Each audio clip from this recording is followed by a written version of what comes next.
পর্যায়ক্রমে নীলা আসলেন। আবারও শ্রীমতী রাধারানীর খণ্ডিতা মহামান। পূর্বেই শ্রীমতী রাধারানীকে কথা দিয়েছিলেন, গোবিন্দ রাধে আজ রজনীতে কুঞ্জ সাজিয়ে বসে থাকবে, আমি তোমার কুঞ্জে নিশি যাপন করিব। কিন্তু সত্যই জগতে বাবা গো মাগো, যারা যাকে পাওয়ার জন্য আরাধনা আশা আকাঙ্ক্ষা, তাদের মনোবিলাস পূর্ণ হয় না। আবারও হয় কখন এমনও দেখা যায় এক যুগ কেটে যায়। হ্যাঁ, ভগবান আগে ভক্তের মনকে পরীক্ষা করে, তো ভক্তের মনোবাসনা পূর্ণ করিবার নিমিত্তে ভগবান আসলেন না, অন্য সখী কুঞ্জে ঋষি যাপন করেছিলেন। তো কবিরাজ গোস্বামী চৈতন্য চরিতামৃতে বললেন, এনিলা কখনো কোনোদিন আগুনে পড়ে না। কবিরাজ গোস্বামী প্রভুপাদ বললেন, শুধু তাই না গো, এনিলা কখনো কোনোদিন জলেও ডুবে না, আগুনে পড়ে না, জলেও ডুবে না। আবারও লিপিবদ্ধ করলেন, কখনো কোনোদিন বাতাসেও ভাঙে না। কিন্তু আমার মতো অমরচিহ্ন কলি হয়তো জীবের সাধ্য নেই নীলাকে শেষ করিবা। তো পৃথিবীতে কোনো ব্যক্তি যদি মনে করেন নীলাকে শেষ করিব, তার পূর্ব মধ্যে মায়াময় জগৎ ছেড়ে চলে যায়। কিন্তু আমার রাধা গোবিন্দের অন্তরিত নীলা, এ নীলা জনম জনম থেকেই যায়। তাই শুধু বসে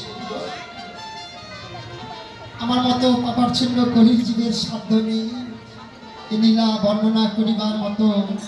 ভাষায় অনেক ভুল ত্রুটি, সুরের বিঘ্ন রসভাস, নিজের সন্তান অতি আপনজন মনে করে সকল অপরাধ ক্ষমা করে দেবেন। আপনাদের মতো গৌরনুরাগী ভক্তের সঙ্গ করে আমার কিছু কেটে যায়।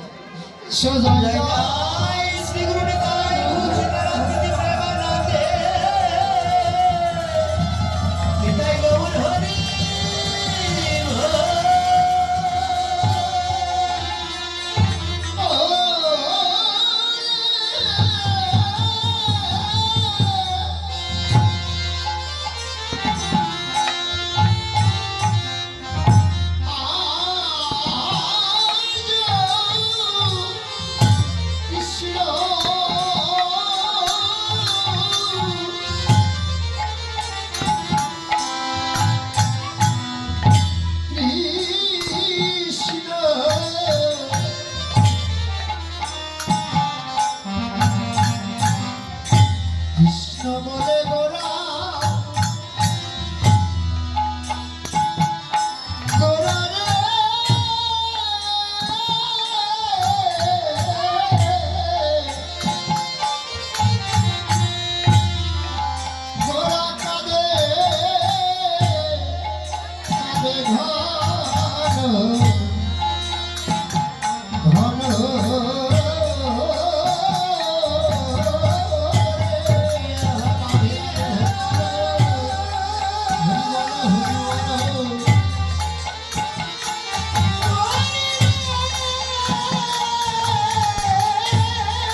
এসে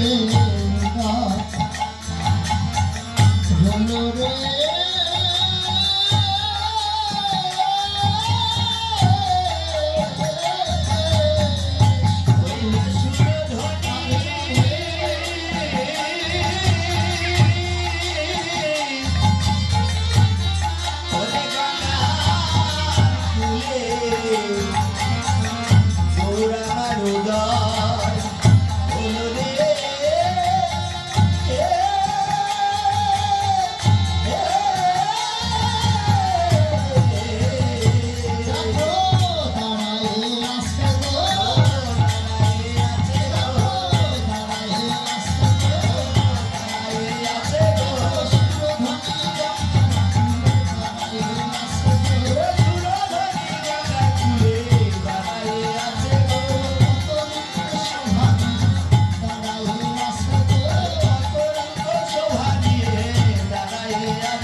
Oh